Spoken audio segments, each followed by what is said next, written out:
And then I started auditioning for other bands. Eventually, I heard about an audition with Carmine Appice.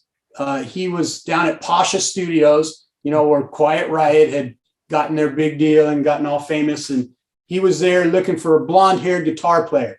And that was the word, So I thought, I got to get in there.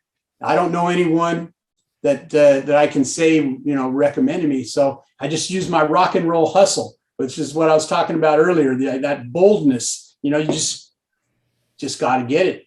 And I remembered in the back of my mind, I know these buddies of mine from high school. They were in a band called Pinups, and I think later on they were called Pictures. They were recording at Pasha. That's what I had heard. So I called up Pasha and I go, hey, I'm calling for Carmine. I'm just like, that's how bold I was. I don't know him. So I call up and he gets on the phone and he goes, who are you? I said, my name's Mike Wolf. He goes, how'd you hear about this? And I said, well, my friends in Pinups and Pictures, they told me about it. And he goes, just a minute. He goes, he asked them, they happen to be sitting in the other room. He asked them and they're like, oh yeah, Mike Wolf. Yeah, give him a try. Yeah. And so he comes back, he goes, all right, what do you look like? It's right away. It's just drilling me like, how tall are you? What do you weigh? What do you look like? Because that was all, it was so important in, the hair band days, Sure. And he goes, all right. He goes, okay, why don't you come down here on Wednesday? Come on down. So I was like, oh. I was like, I'm in over my head now for sure. So, so go down to that. And I think I watched Top Gun or something before that audition or whatever, something inspiring. And I get down there and I'm nervous as fuck because, this is a big time rock star now. And I'm just like this plucky ass, nervy kid to even try to get this audition. So I go down there and in my mind, I'm like fantasizing all this stuff. I figured I'm going to walk in there and Rod Stewart's going to walk out and I'm going to faint. It's like, I'm just all, so, because I knew he played with Rod Stewart, and I knew he played with Jeff Beck, of course, and all this stuff. So he comes out and he's like all scruffy. He's got these sweatpants on. He hasn't shaved. And he's like, hey, Mike, I'm Carmine. And I was like, right away, I felt comfortable because he wasn't intimidating at all, and in fact, we kind of connected, I just felt comfortable around him. So he goes, all right, come in here. We're gonna play you a demo that we've been working on, and let me hear what you can do. So I got my guitars with me. I brought both my guitars. I had this practice guitar Strat, and then another one I used Charvel that I used live, right? And so I pull out my regular workhorse guitar, and I'm plugging in. He's got a little Brockman for me to play through down at Pasha in their little studio there, probably room B or C. And I'm plugging in and, I'm not nervous, but I'm thinking, shit, what's going to happen next? And so the singer for King Cobra, his name was Mark Free, right? And he was there. Now, you know about him. He later became a woman, right? But wow. he wasn't a woman then. He was a dude, So, and not only was he a dude, he had an Asian girlfriend who was pretty hot with him. And this girlfriend was sitting there with the three of them. And they're all sitting down to stare at me and watch me play. So I'm putting on my guitar and Carmine goes, what's in the other case? I go, that's my live guitar. He goes, well, let's get live then. And so I said, all right, fuck it. So I pull out the other guitar. It's this kamikaze red and white, crazy looking guitar. And I put it on and, I stand up and then this girl, this Asian chick, she bends over to get something for her chair. And while she's bent over, I put my guitar between her legs real fast. She didn't even notice or feel it or nothing. I just, Carmine sees what I'm doing. He's like, yeah. So I'm connecting with this guy. And I played and I could see that he was liking it. And so next thing you know, we got together, we were writing songs and, he's testing me out for a couple of weeks. He would come over to my apartment and then he goes, do you know any bass players? And I said, yeah, I do. And so I brought over my buddy bass player and we were like writing songs. It was so fun because the way we wrote songs is we would get my little tape deck and Carmine brought over this drum machine. It was like an Oberheim or something. and he plugged it into another little practice amp I had. And so the drum machine would get recorded into my little Super Scope practice guitar cassette recorder. Okay. And I would play my song idea. I go, here's my riff. And Carmine would come up with his beat, and we'd put that down and have it on a cassette. Then we'd go down to his car, and he'd put it in the car stereo, and I'd bring the Super Scope to the car, and he would play that through the speakers, and then the singer, Mark, would sing along to it. And he didn't have his lyrics yet, so he's like, na, na, na, na, na, na, na, na, na, na, na. So we're writing a song right away in his car, and it was all starting to come together real fast, and it felt good. And, I was like, shit, this is like, I was telling people about it, but I didn't want to tell people about it. I didn't want to jinx it, Sure. And it seemed like it worked out. Next thing you know, they said, all right, his manager called up. He said, you're in the band. And I was like, fuck. So that band, King Cobra. And it was all. Yeah. So that band. Well, go ahead. Well, yeah, King Cobra. That was, what year was that came out? That was 84, early 84. So, and it wasn't called King Cobra yet. He didn't have a name. So pretty soon he's like thinking of a name, and then he had this like cordless telephone. Back then we'd have cordless telephones, sure, right? And there's one that was called a Cobra, Cobra. So he goes, yeah, I think I want to call the band Cobra. And I go, okay, all right, like Whitesnake. He's like, no. And so and then he comes back the next day. He goes, I looked into it, and we're going to call the band King Cobra because that's the baddest of the cobras. That's the baddest snake, King Cobra. And I said, okay. And then the day after that, he goes, I'm going to spell it with a K, Cobra, K-O-B. He goes, what do you think of that? And I said, sounds a little kooky to me, with a K. And he goes, here, I'll tell you why. If our initials are KC, what does that make you think of, Mike? And I go, Casey and the Sunshine Band? He goes, exactly. I said, you got a point, Carmine. You're absolutely right. So King Cobra it was. And then we had to audition bass players. We went through like every guy in town. And, eventually we found Johnny Rod, and he was a crazy dude. And him and I became really close friends. And he moved into my apartment as all the other guys did too. And, it didn't last a long time for me. I think I was in that band for about 6 months because he decided to add a second guitar player.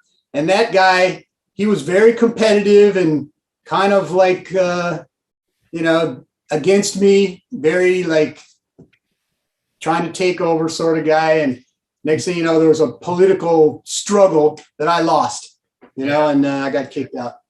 Yeah. So so the King Cobra thing, and this is, you said 84. So the 84. Whole Van Halen's blowing the world up in 84. Like I said earlier, that was when I saw them. Yeah. I guess you saw them, obviously in the early days, but when did you see them in the arenas the first time?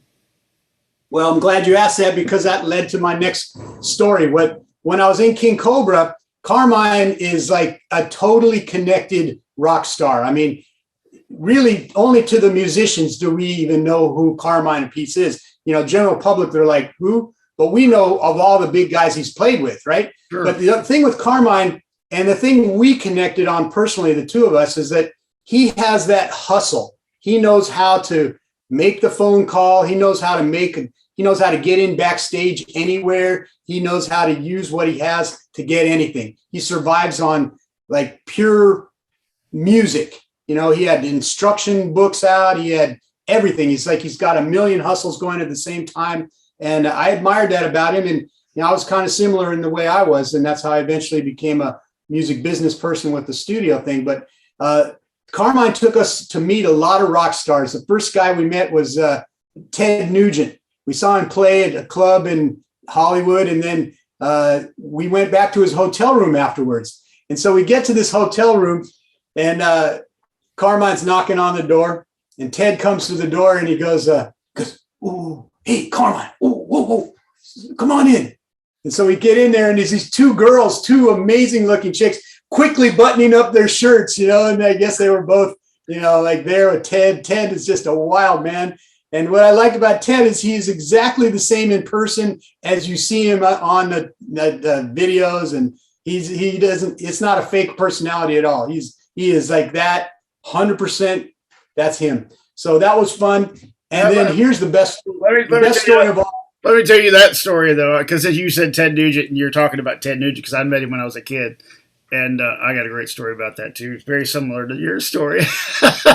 I'm a kid, and he's in the damn Yankees, right? In the '90s, and I get backstage through a rep for Hamer Guitars, and I meet Tommy Shaw and all them that night, and Ted comes walking through, and he's got a girl on each arm, right? And he sees me, and he can tell, man. He's like, this kid digs me, right? He knows he's a guitar player, and he looks at me and he goes, "Remember was it Mean Joe Green commercial where he gave the kid the jersey? Do you remember that? What? Say that again. I think it was, what was it? Football player, Mean Joe Green, I think. What was it? Gave the kid a jersey, goes, "Hey, kid," and he gives him a jersey. You remember that commercial back in the 70s? Yeah, I kind of do, yeah. Okay. Yeah. Well, Ted looks at me and he goes, "Hey, kid, you want this pick?" And I'm like, "Yeah." And he hands me his guitar pick and he walks off with the two girls to the bus. And I'm thinking, wow. But you're right. I've seen him, years and years after that. Where after that, he is exactly who you see. 100%. Yeah, he's like total sincere, not a put on, not a fake personality for the business. That guy is.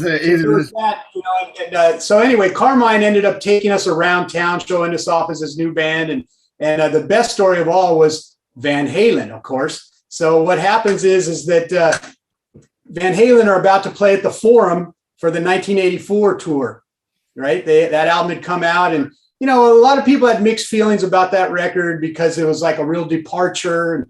And when I first heard that song "Jump," I was like, what happened? Is Van Halen Journey now? Sounds like Journey, it's like, and then of course later on we came to appreciate it, but it was a bold move, a real change. Something that you're saying though, I want to make a point about is that and this ties to your story later, is that when Tattoo came out, it was the same thing. There was a lot of backlash from when Different Kind of Truth hit, and Tattoo was the single that came out. It was very similar to Jump. People don't remember that because Jump became so big. But initially, Jump was not as accepted as people think it was. It became this big, giant hit. But yeah. It became a mega hit. It became bigger hit than they ever had. So the general public, latched onto the song "Jump" way better than they did any other stock Van Halen because, the stock Van Halen stuff was more hard rock and, it's more for that crowd. But when you write a song like "Jump," that's going to be a mass appeal. That's real music business. So, they were smart. Yeah. I think, whatever, we could talk about that. But here's my funny story with Carmine and King Cobra and Van Halen. So Carmine knows that I grew up in Pasadena. He knows that I am tied into Van Halen, and he wants to hear stories. But the main thing he wants to hear is, like this tape I have, right? And so the only tapes I had by this point in time were my original demos. And then I had the one Bro had given me, which was a Starwood tape, right? And so I'm playing Carmine, and Carmine decides to take me to the Forum in his Pantera. He had the 71 Ford Pantera. It was like a mean beast of a car. That thing, he would like take me on these back roads and be like, oh, Jesus, so much power. So we were on the freeway, just me and him heading to the Forum. The rest of the guys in the band, they had to drive with the singer. And we're playing Van Halen in his stereo.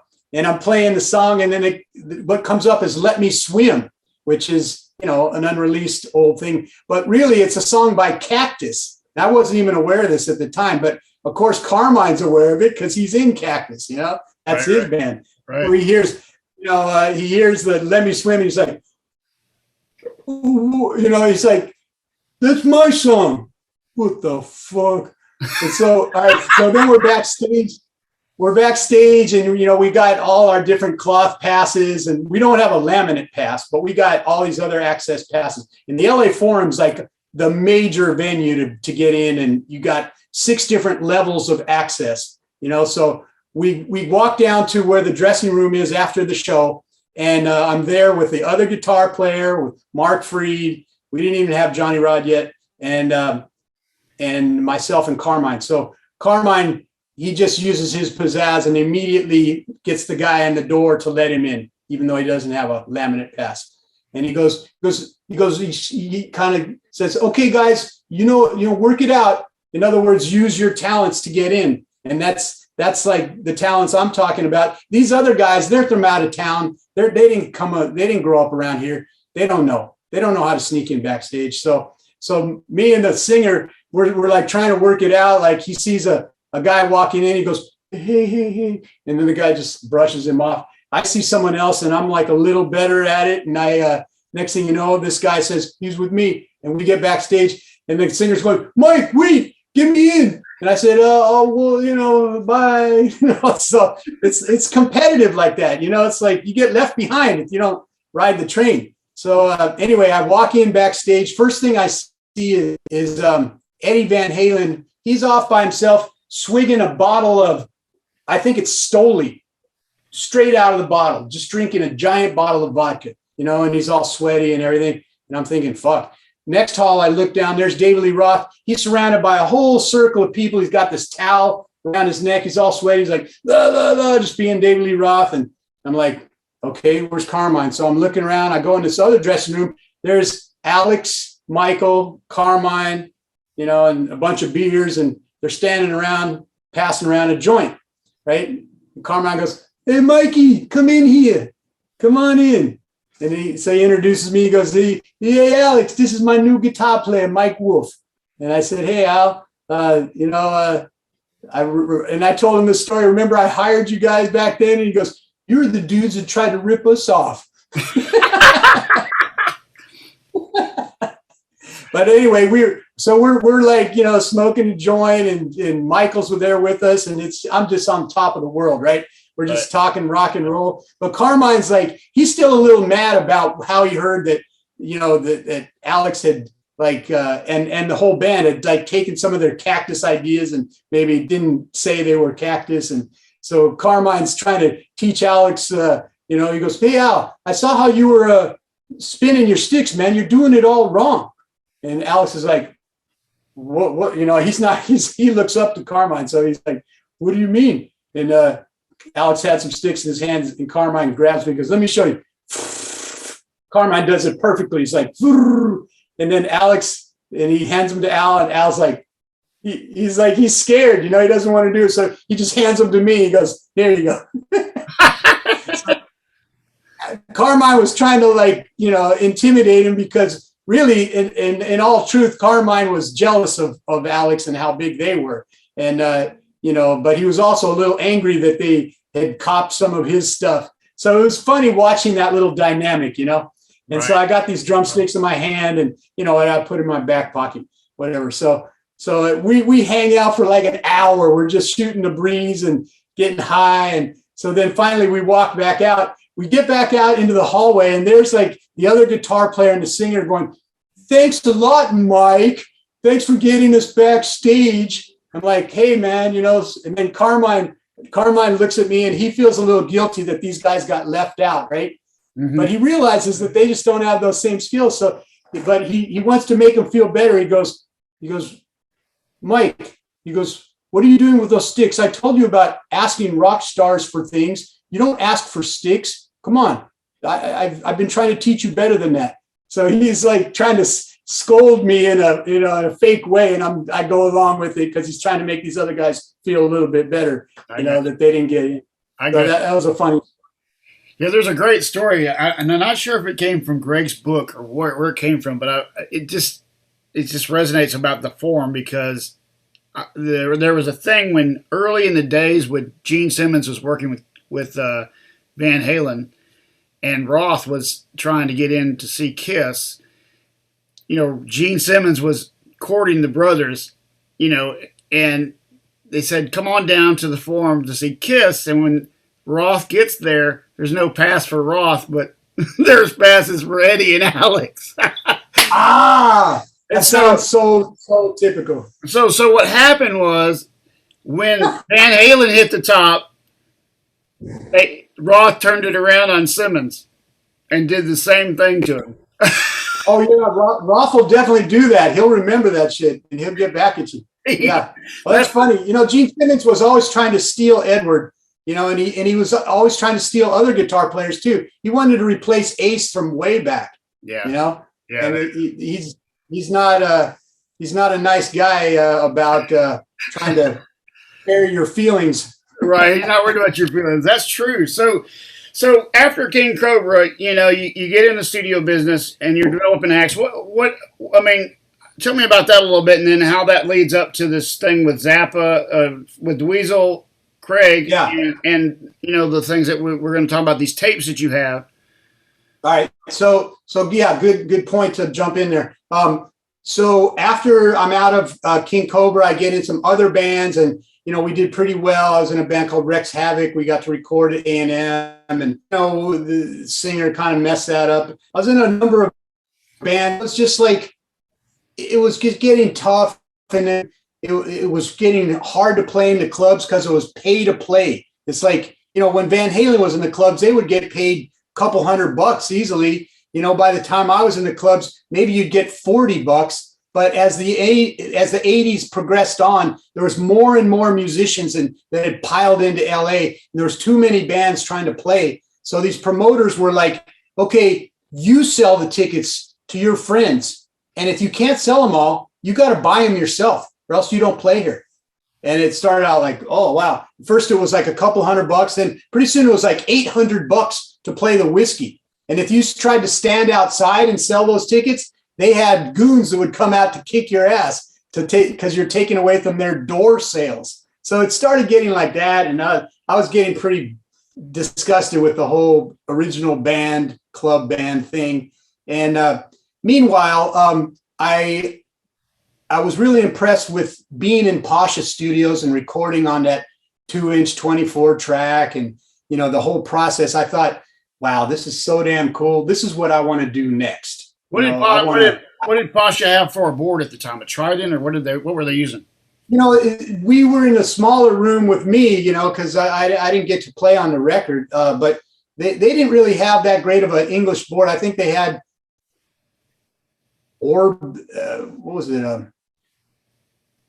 I can't remember exactly. It wasn't a Neve or a Trident or some other bitchin' board like that. Might have been MCI or something like that. That was kind of like it could have been an MCI board, which is of course a good board. But excuse me. I just was enamored of the process, and then I started building a home studio because I was continuing to write songs for my other bands, and I started out with the smallest, like cassette Porta studio supported by 6 milk cartons and a plank of wood. That was my board. And then from there, I was like, no, this sounds like shit. I need a reel-to-reel 4-track. That's what I need. So I got a dough quarter-inch reel-to-reel, which is like some German-made copy of a TIAC 3340. Right? So I got that. And then I thought, well, it's a lot of pain in the ass bouncing tracks. So let me get 2 machines, and then I'll transfer from one to the other. So I kept going on, like getting better and better stuff. So pretty soon I had a 1/2-inch 8-track. And I just kept working my way up. But in the midst of doing this, I met other studio owners. I met a guy, and we started talking about, the new digital stuff that was on the horizon, because they were starting to talk about digital recording. And this was in the, like 87 by then. So I met this guy. He owned a studio. He was up in Sierra Madre, which is, in that Pasadena, the next door Pasadena area. And he said, hey, you should record onto this Betamax machine because that helical head has a way better, it's like instead of 15 IPS, it's like 89 IPS. He didn't know what he was talking about, but I got one of these machines anyway, and it had the switch on it that said PCM. I go, hey, Devin, what's this PCM switch? What does that mean? He goes, oh, that's for this thing. You got to buy this converter, and then you could make a digital recording onto where the video goes on the tape. And it's like CD quality. I was like, wow. So right away, I went out looking for this thing. It's called a PCM 501. It was a digital converter. And they made those starting in the early 80s. And it was really a hi-fi thing. And it was coming out of Japan. Mm-hmm. So I got one of those. And pretty soon I started in my home studio, I was mixing down to this digital Betamax machine, right? And the first thing I thought is, I want to transfer my Van Halen tapes to this digital stuff because that's the way to preserve these masters, you know? Sure. And of course, what I had wasn't masters anyway. They were copies, right? And so at that time, I called up, I was on this quest at that point because I'm always into a bigger and better sound. I want professional, highest quality, best quality sound, state of the art. Sure. So I got in touch with Eddie Langholz again, the guy that picked me up at my house when I was 14 years old, that gave me that first Van Halen tape. And I said, hey, Eddie, he was like a lawyer living in San Diego by this time. And I said, where did you get that tape that you gave me? He goes, that was made by Rob Broderick. You know, you got to talk to him if you want to get that original master. God told him what I wanted to do. So I, of course, had known Tommy Broderick just from hanging out with musicians. And, you know, we'd gotten together many times. So I asked Tommy, you got any Van Halen things you could share with me? Right away, he just said, yeah, man. He goes, you know, I used to run the board at a lot of the club dates, and he had made cassettes, and he just let me get a copy off of all that stuff. So he was real generous. And he said, but my brother, he has the big collection. He's not giving that a copy out to anyone. Don't even bother asking because you're not getting anything. And I said, okay, well, it'd be sure great if I told him I have this copy of what he made back in the 70s. And, you know, I got it from this other friend of his, and I would love to get the original tape to make a digital transfer. And he's like, don't even think about it. It's not going to happen. So this is so Tom. I was like, all right. Tom's talking this about is Tom Broderick. Tom Broderick talking about his older brother is like, you know, a real 70s guy, you know, with a mustache and everything. You know, he was older than all of us for sure. Right. Anyway, so I just kept at it. I was persistent. I just kept bringing it up and asking and being cool and hanging out. And, you know, a year goes by and maybe another year goes by. And pretty soon I talked him into it. And Rob Broderick comes out to the house with this big old box of reel-to-reel tapes. And he goes, this is my collection. And he goes, I'm just going to leave it here with you so you can make your copies. And he just left it there. And, you know, we hung out for a while, drank some beers, told some old Van Halen stories, and then he took off.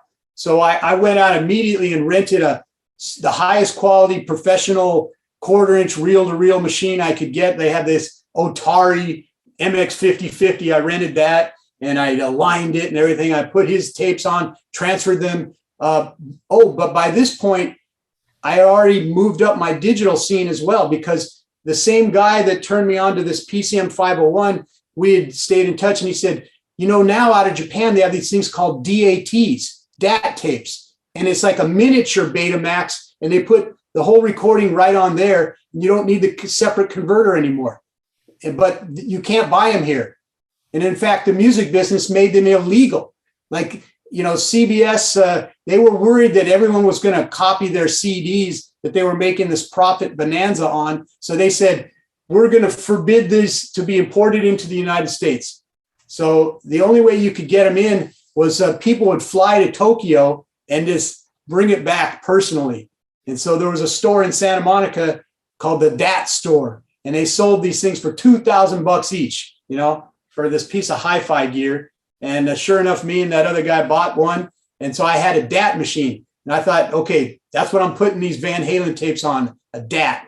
So sure enough, I transferred all the Broderick tapes on there. He had some great stuff. He had that original demo that I was after. He had the original 4-track that he had made the tape from. So he had the session tape, he had the mix down tape. He had a copy of the Warner Brothers demo that he had got when he was hanging out with them. He had all these live civic shows, bunch of stuff, you know, it was just great.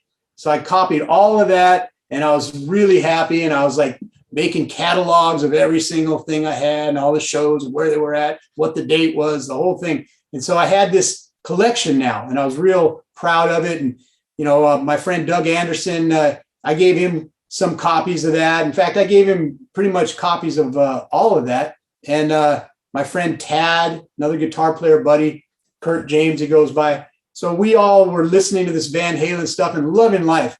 And then Bro, Doug says, hey, you know, there's another guy that has a huge collection of Van Halen tapes. he's a friend of Roth's. He's from that circle. Like the Brodericks are part of the Van Halen camp, because they went to school together.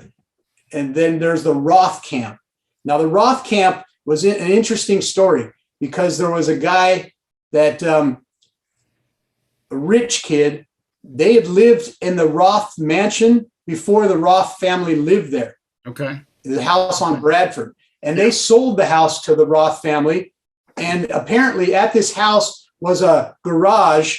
And above the garage were this guest room. And the kid that was the same age as all the guys in the band, he had his own like little apartment up there with all his high-priced hi-fi gear. He had Macintosh amps, reel-to-reel, and he had a turntable suspended from the ceiling on cables, to keep the vibrations from getting in the records. All that super hi-fi stuff.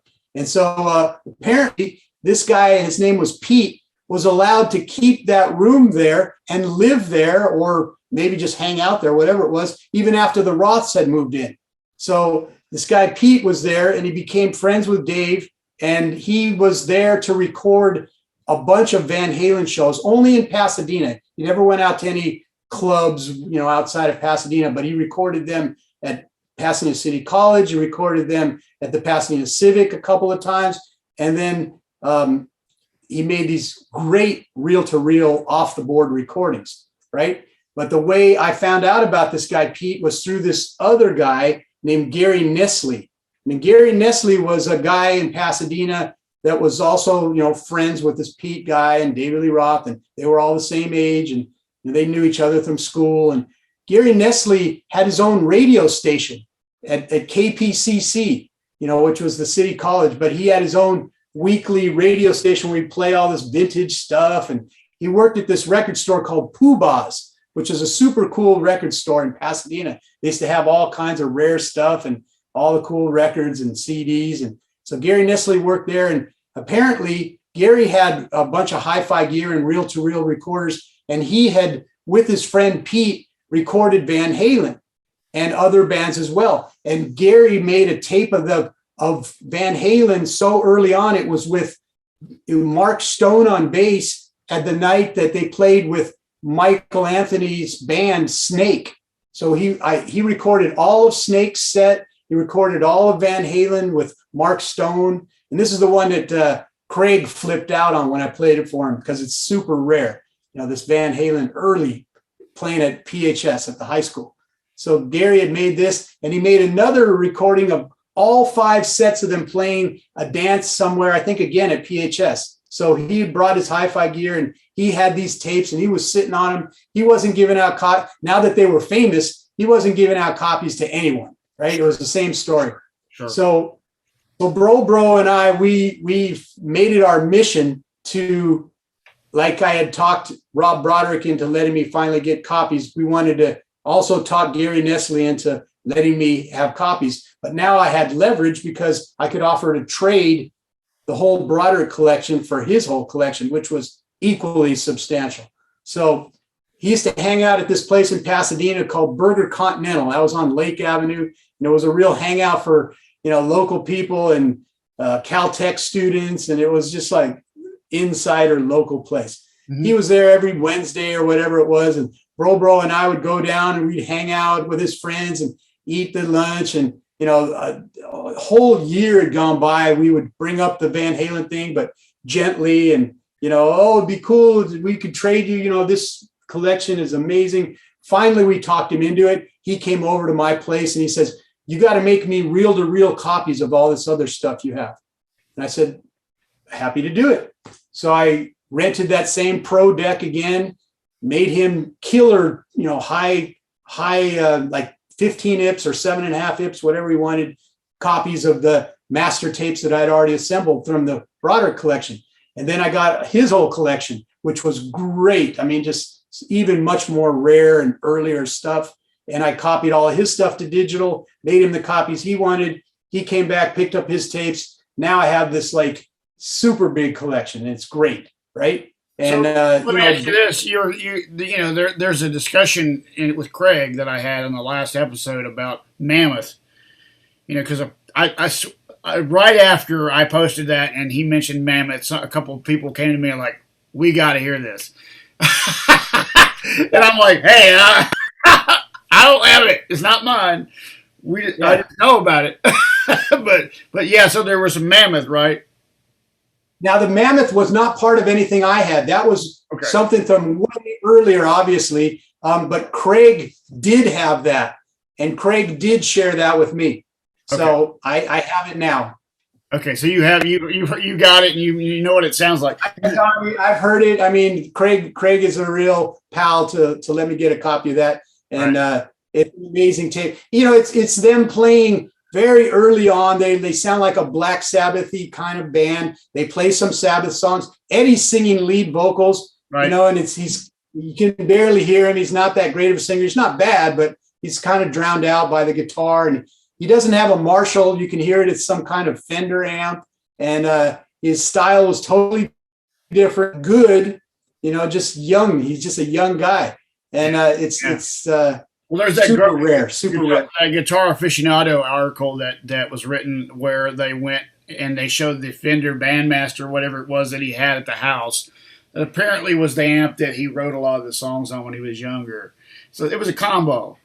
And he talked about that in that interview. But the Mammoth tape could well be him with the combo and maybe with his Les Paul, because he very early on got a really bitchin' expensive Les Paul that his dad bought for him on layaway. You know, they didn't have a lot of money. And he told me the story when I finally did get to meet him, become friends with him. He told me the story about his main plexiglass head was something that he wanted really bad. And there was a music store in Pasadena called Berry and Grassmilk.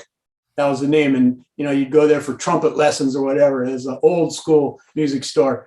And they had a Marshall head there. And Edward wanted it bad, but he didn't have the cash.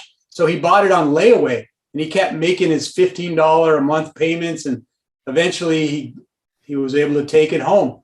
And he told me the whole story about how it didn't even work. He plugged it in and the fuse blew right away. And he didn't realize the voltage was still set at 240 or something European. And so he eventually figured that out. But before he figured that out, he thought, how can I cut this voltage in half? Shit, maybe this amp's never going to work. And so then he went down to Dow Radio, which is a place there in Pasadena. And you could buy all the electronics there. He bought one of those stage dimmers, which is called a Variac. And he thought, that way I can lower it from 240 to 120 and it should work. And he was right. And he did that. Then he, you know, of course, discovered that he could go down lower and it would sound weird and all that stuff. So that was the whole story. Yeah, he talked about the Smithsonian. I was at that event in DC when that happened, and he talked about, you know, that whole thing and the Variac and all that. And he mentions, you know, Colorado Boulevard and all that as well. And so, Edward, you know, this tape collection you got, one of the things I want to ask you about is that when I was in the late 80s, man, those tapes from all those sources that you mentioned, which are, what, 5-6 guys out there maybe? Well, it was really just two guys. You know, it was like the Roth camp and the Van Halen camp. And the guy in the Roth and the Van Halen camp was basically a friend of a school friend of theirs that knew how to use a reel-to-reel multi-track. He knew how to do basic recording. So he offered them his services and got to make an early demo. So there's that guy. And then his younger brother became even closer to the band and became Alex's drum roadie for a long period of time before Greg Emerson took that position. Right. And so Tommy was not only drum roadie, but he would be carrying all their stuff, just general roadie. And he would also run their little mixing board in the clubs. And from that position, he would have a cassette deck there and often make a recording right off the board. So the sources is either Tommy Broderick's cassette tapes, Rob Broderick's reel-to-reel tapes, or Gary Nestle's reel-to-reel tapes. And then through Gary Nestle, we met the guy Pete, who lived in the Roth mansion in above the garage. And Pete had these super bitchin', like I think he recorded the Farewell Show. He recorded them at PCC, and these were like as clear and clean as you could possibly imagine. Yeah, the Farewell Show at the Civic, right? 77, October. And that was one of the first bootlegs that came out. And it was just a clear sounding, oh my God, it's not even a bootleg. It's you know what? That was the tape that I got when I was in the early 90s. My friends, they had a copy of it. And when I heard it, dude, I was like, I have to have this tape of the Civic, And yeah. that has been like the tape that I've put into my Pro Tools and tried to save and try to enhance. And, everybody. Yeah. I mean, that thing has been like the gold that has been going on for forever, that one particular show. Now, of course, there's other bootlegs from shows around the clubs throughout the country when they went on tour in '78, from the board here and there. A lot of it's been pressed to vinyl, a lot of that stuff's out there on vinyl. So the thing with me is that because it was so hard to get these tapes, and it was basically honoring the wishes of the guys that had made these tapes, which was that these are super valuable. Do not give copies out to anyone, or else it's just going to end up at the PCC swap meet as bootlegs. There was no internet then, but bootlegs were sold in a swap meet, some cheaply pressed album.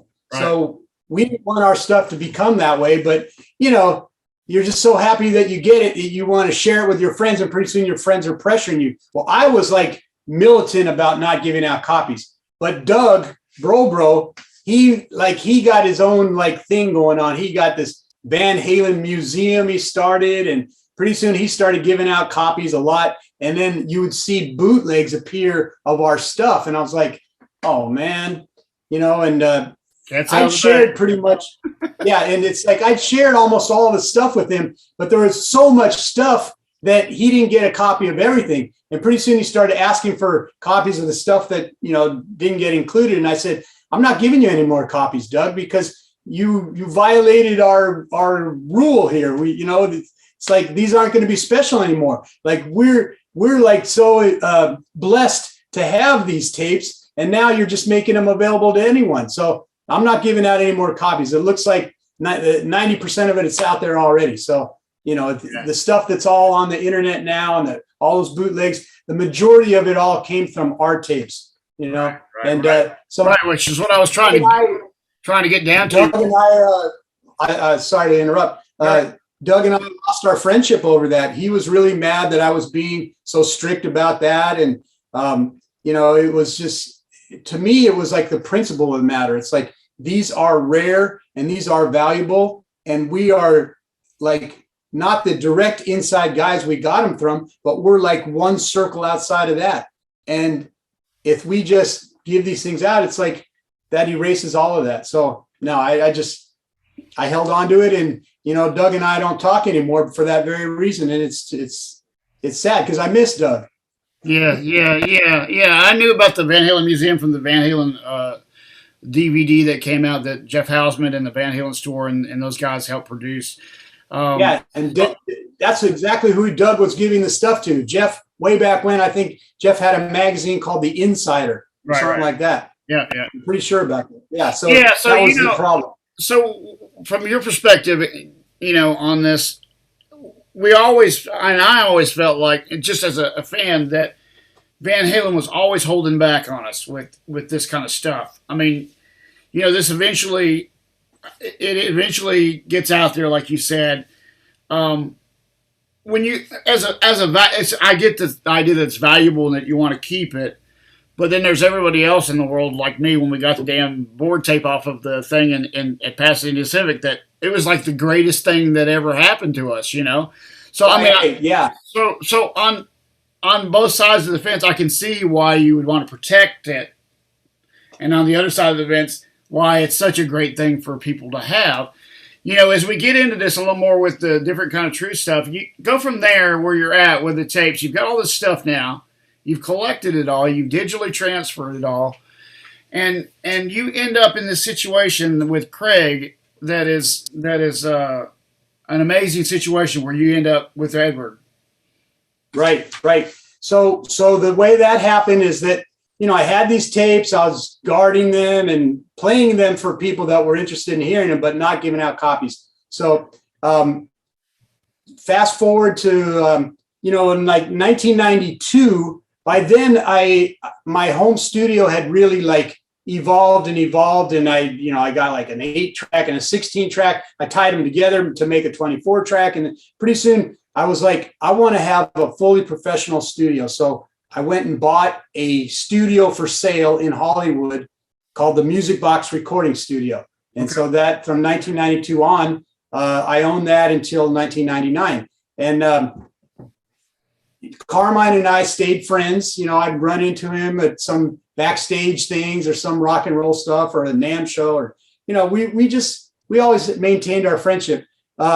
When I told him I got the studio, he goes, "Oh, I want to come check it out. What do you got in there? What kind of board?" I said, "I have a Trident board, an 80B, and I have a Studer 2-inch 24-track. He goes, "That's the rock and roll thing." He goes, "Okay." He goes, "Let me see it." He came down, loved it. He said, "Okay, I want to try the studio out." He brought in Edgar Winter. Next thing you know, all these different Carmine connections came in. Terry Bozzio came in there, and then he did this Guitar Zeus album there he wanted to make a Guitar Hero album, but he called it Guitar Zeus instead of Guitar Gods, right? And so we had Neil Schon come down, we had Slash come down, we had Mick Mars, Bob Daisley, Elliot Easton. Tony Franklin was the bass player in the band, and he had this singer named Kelly Keeling who wrote the songs and sang, and it was a fantastic sounding record, just great playing and great. It sounded like Blue Murder in a way because it was the same 3 guys that were in Blue Murder minus John Sykes. Sure. And all these great guitar players came in, and I was just in heaven. I was in rock and roll heaven. And eventually, as the years went by, he did another project there. He brought in Roger Daltrey and Denny Lane, and his brother Vinny came down. The singer of UFO, Phil Mogg, came in with him, and Pete Way. And it just was 7 years of rock and roll heaven for me, right?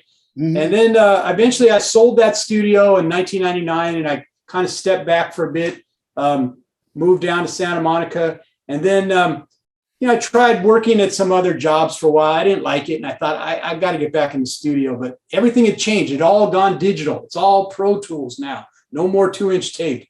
Sure. So I thought, okay, I got to learn this new thing. When we tried to learn that at the end of the 90s, it was so damn complicated. We were like, it's like, yuck. It's like someone tried to give us a lesson, and all the engineers in my studio, we were just like, yikes. So I decided, I'm going to sit down. I'm going to take a year or 2 to master this thing. And I did. And then I opened up another studio called Studio 5109. And, in those early years of the 2000s, there wasn't any rock and roll happening because, if there was any rock and roll going on, people would record in their home studios because they knew how to, you didn't need a 2-inch tape machine anymore, right. So the whole business had changed. I ended up recording a bunch of hip hop and whatever I could to survive, Sure. And this went on for a while. Fast forward up to like 2009. And then I started getting better clients, and I got Kim Fowley as a client, the crazy man, Kim Fowley, who I'd always wanted as a client, even back at the Music Box.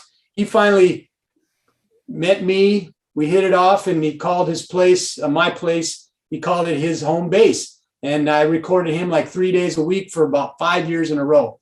Great stuff. He had all the rock and roll stories in the world, including those Van Halen ones I already shared. And the Runaways was his. And then pretty soon we had Cherie Curry and Lita Ford. They came down and they did a recording for Cherie's album, and I played a little something on it, and just great stuff. I mean, Kim even had the singer of what's his name, Sebastian Bach. Sebastian Bach, they ran into him some party, and they said, yeah, Sebastian Bach wants to come down. I said, well, he's not coming down here. Come on. Sure enough, he came down. He had this Kiss T-shirt on to try to honor Kim, and he just hung out with us, and he recorded a vocal on this one artist we were working with. And then he said, hey, you guys want to hear my new record? We're like, sure. And so he put it on, and he's blasting it. And then he gets up and performs. He lip syncs to his own recording right in front of us, putting on a whole show, making all his moves, and just a total rock star. It's like the greatest thing. Anyway, so this is kind of setting up this story. So right around this time, I I had to make a recording of some other band, and I think my microphones weren't there, something. I couldn't track the drums that day, and I thought, I need to find another little studio like mine. Let me call up a studio referral service. That's an agent that sends business to every studio in LA. He's a godsend. He takes a 10% commission, but he sends you stuff all the time. You can call him up and say, hey, you got anything? Anyway, so I called up, his name's Ellis Sorkin. I call up Ellis and I call him up to find a room like so I could track drums. And he goes, hey, I know of a guy. He's right down the street from you. He's got a little studio. I said, yeah, $50 an hour studio like mine. And he goes, yeah, this is a $50 an hour studio. You can do drums there. His name's Craig. And give him a call. So he gave me his number, called him up, set up the session, went down there, recorded the band. That went fine. And then we're sort of just talking afterwards, little studio owner to little studio owner. And he's saying, I said, what are you working on besides that? And he goes, well, I have my own recording thing. And he played me a little of it. Sounds a lot like Edward, I could tell he's obviously a fan. And then he said, we started talking about Van Halen. And next thing you know, he said he has some tapes of Van Halen, some early stuff. And I said, yeah, I got some stuff too. If you want to come by my place, I'll be happy to play you some stuff. And so he did. He came up to my studio and I played him some of the old bootlegs. But when I played him that really rare one that's got Mark Stone on bass, where they're playing at PHS, and they're doing these really weird originals and old stuff. And just they were a different band with Mark Stone, that's for sure. Craig was like, oh, he was in a trance. He was just like, he got knocked out. He just loved it. So we connected. And Craig's a nice guy. I love Craig. He's like a true gentleman, and just a super cool guy. Yeah. Anyway, so then time passes on, and he also told me when we were hanging out that he works for Dweezil Zappa, and he's become Dweezil's engineer. I said, oh, that's super cool. What a great client, So then one day I'm riding my bike down on the beach, because I live in Santa Monica, and I'm riding around, and Craig calls up and he says, hey, Mike, Dweezil's going to call you. He's got a favor to ask. I said, okay. And next thing you know, the phone rings. Hey, Mike, this is Dweezil Zappa. He goes, listen, we're trying to help Edward. They're trying to put together a record, and he wants to get some old demos and bootlegs because he doesn't have anything, and he's forgotten all his songs, and he wants to hear his old riffs so he can, use that as some material to put together some songs. And he said, Craig tells me you have a whole bunch of tapes. And then Dweezil goes, don't you think it's about time you gave Edward back his tapes? And I said, these were never his tapes to begin with. These came from the sound men who were working the board. These aren't their tapes. He goes, well, I'll tell you what, why don't you give some copies to me and I'll give them to Edward? And I said, no, I don't think so. I said, here's how it can work, Dweezil. This is how it can work. Call him up, set up a meeting. I'll bring all my stuff. I'll make him copies of whatever he wants. We'll tell some old stories, drink a few beers. Of course, I don't think Ed was drinking at that point. But I said, we'll do a hang, and I'll bring my stuff. But I'm not giving him to you to give to him. No. So he says, oh, all right. Well, I don't know. Let me find out. And so sure enough, within about 15 minutes, he calls back. He goes, all right, I asked him and he's into it. Okay, let's do it. He goes, we're going to do it at my house. And I said, all right, cool. So next thing you know, I'm driving up to what's Frank Zappa's old house on Mulholland Drive, which is Millionaires Row up there. And bitchin' house. It's like a third of the house is a recording studio, big long ass studio, and sunken in isolation booths and live chambers in the stairwells, just a bitchin' studio, And I get there and I drive up and I see this, like what looks like some race car come in. And I'm like, and I look in the car and it looks like some movie star is in there. Is that Kurt Russell? Who is that? no, it's Edward Van Halen. I didn't recognize him because his hair was so short at this point. Okay, yeah. And, he's driving, I don't know if it was an Opel or just some super expensive sports car. And so I let him get out and get in there first so we don't walk in together, because I'm a little intimidated. It's been a while since I've seen him. Mm-hmm. So I get up there and I say, hey, Ed, and he's like, hey, man. So we're talking. And the thing is, Dweezil was very protective about his friendship with Ed. It's like Ed is a super generous, open guy, very friendly. And I think Dweezil didn't want him to befriend me. He was trying to guard him. I was saying to my friends, he was cock blocking me, from getting Ed.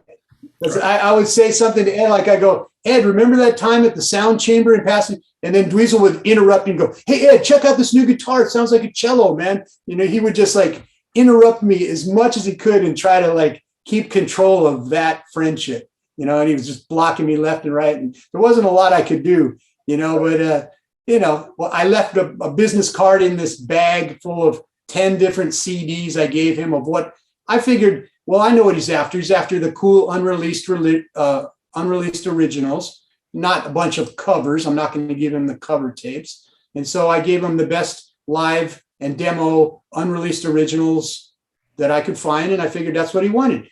So sure enough, I did that. And he took the stuff. I tried to leave my number in the bag, but he never called me. And then a different kind of truth comes out. And sure enough, there's like at least six, if not more, songs based on those early unreleased riffs. Right. I thought, great, we've helped him out. So super, wonderful. So, so that was in 2010. And then 4 years later, Craig calls up again, and Craig and I had been in touch a little bit. Sometimes we do a bike ride together. Anyway, he calls up, he goes, hey, Mike, check it out. It's a little bit of a tricky situation here, but Dweezil's on tour right now. And he's wanting me to get some stuff. Apparently, Ed has to do another album, and he's lost all the stuff you gave him. He doesn't have it. He doesn't know where it is. He lost it. And he needs all that stuff again. And Dweezil's asking me to get it from you and give it to Ed, because Dweezil's out of town. He's on tour. And I said, well, Craig, yeah, I don't know. No. I think what would be better is if we both meet up with Ed, and we'll do it like we did last time. He goes, yeah. He goes, Dweezil doesn't want that to happen. And I said, well, I have a buddy that's real close with Matt, his roadie, his little, in-house partner guy. And he goes, ooh, yeah, if you do that, then I'm not going to be able to meet up with him. And I said, well, no, that's no good. I don't want to cut you off, man, but I'm not going to just hand the stuff over. Come on. And he'd be like, well, I don't know how we're going to work this then, because, Dweezil doesn't want me to let you up there. And I said, well, and he says, do you have your own way to access Edward? I said, I do, through, my buddy's friendship with Matt. So he goes, yeah, well, then I'm going to get cut out. And I said, I don't want that. Come on, Craig. So I said, I'm sure we could work something out here where, we give him what he wants and neither one of us gets cut out of anything. So the next thing you know, like a couple of days go by and then all of a sudden my phone rings. I pick it up. And he goes, Mike? Hi, this is Eddie Van Halen. I'm like, and he goes, hey, Mike, listen, I don't want to come between your friend Craig and you, but, I need to get some of those tapes again. And, I was hearing that, I could come to your house. I could just drive down there. Where do you live? And I said, well, I live in Santa Monica, but why don't I just come to you? He goes, that's cool. Sure. Okay. And so sure enough, I did. I drove up to his 5150 and brought the same collection. In fact, I brought pretty much everything. And he was looking at it. He's looking at my stuff. And a lot of my CDs, I put the flyer on the cover. I made these really cool covers with the right flyer for the show. And he was admiring all that. One of them, he just liked so much, he just grabbed it. He just took it. It's like, I thought, okay, all right. I wasn't planning on giving him that, but when he wants it that bad, I'm not going to argue. So, right. So But I did have a whole set of copies of those CDs. I made him a second set of CDs. And I said, here you go, Ed. You know, this is what I think you need. You know, the riffs that haven't come out yet. Just like, you know, some of them you already used on the last record, but there's a bunch more. And here they are. And then here's a bunch of other cool shows. So we started talking. You know, we're hanging out, and I'm in 5150, and he's got this giant mixing board. He's got like a SSL, I think it was a J9000. Yeah. So many, I think 80 inputs. It's so many inputs. It barely fits in the room. You could barely want it to get into the studio. Huge board. Yeah. Giant speakers, killer setup, right? He shows me around his studio. We're sort of like, he's a very friendly guy. And so then he said, so how did you get these tapes in the first place? And I start telling him the story, you know, about the Brodericks and Gary Nestle. And when I get to the Gary Nestle story and this Pete guy, I go, you know, this Pete guy, I ended up meeting him out in the desert, and he still had that same turntable hanging by the ceiling on the 4 cables. And Edward looks at me and he goes, you don't know how much I wanted to kick that turntable. Really? So it's like we both started laughing, and we just kind of clicked, you know. We were talking about old people in Pasadena and all these different rock and roll stories. And I was there for like 3 hours, you know. And so you caught up with him on all your, you know, your past with in Pasadena, and I guess you know, filled him in that you were there, and you know. Well, yeah, but I mean, he laughed about that story, and he knew that. I mean, he was there in that room with that Pete guy.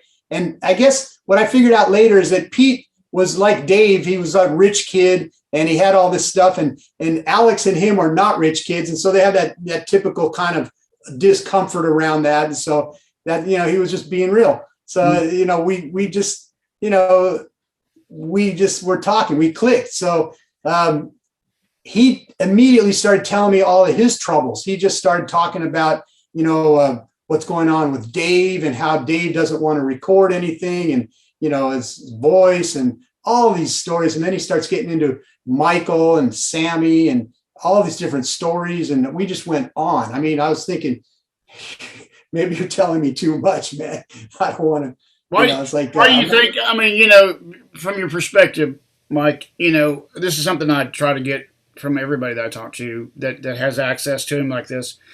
You know, part of me and part of, I don't know, I've talked to a lot of people who've been at 5150 and been in his, you know, personal space and spent time with him alone.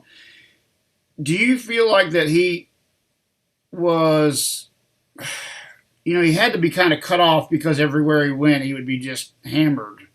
You know, at least that's what some people said. What do you mean cut off? Well, like, he, you know, he would open up to people like this and tell you all these things. Do you just feel like he wanted to talk? He just needed somebody to talk to, or that was just could be.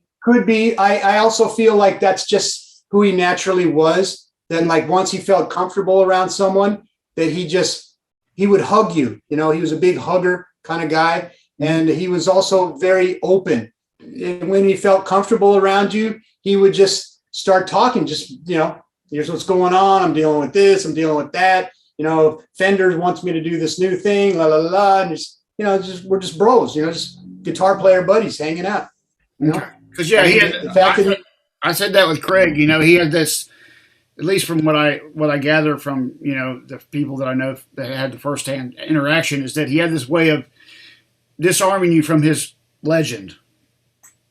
Well, you know, I guess what I learned is that he's really a nice guy. And maybe, you know, now that he's all sober and older, he's even more conscientious about being a nice person. Like the whole thing with me and Craig, and, you know, and Dweezil trying to keep us separated. He made it a point to go down to Craig's studio and spend a whole separate hang with him and allow me a whole separate hang. And it's like, it wasn't like either one of us were like putting him through any kind of burden. He was just so giving. And Craig told me about his hang, and I was like, oh man, that's epic. That is so cool. You know, and it's like, that's just the kind of guy he was. He was just a real sweetheart, just super open, super nice. You know, when I saw them at the Hollywood Bowl during their last tour, you know, he saw me in the crowd, and walked up and gave me a big hug, and he's just, that's how he was. And I can see why Alex would be so protective of him, because people could easily take advantage of that. Because he seemed like always like a sensitive person. Yeah, I think that's true. I think that's a good observation. Yeah, I mean, I always felt a kinship with Edward in the way that I kind of picked up on his sensitivity as a person. I think, there's something I was kicking around today when I was thinking about my first experience with Edward's guitar, the first time I ever heard him. And that was that there was something about the way he played that connected with every one of us that maybe not every, I mean, he always talks about getting goosebumps, right? He would always talk about, oh, I got goosebumps. Well, apparently I did some research, and apparently that's a kind of a common thing with people who are very sensitive, that music moves you in that way.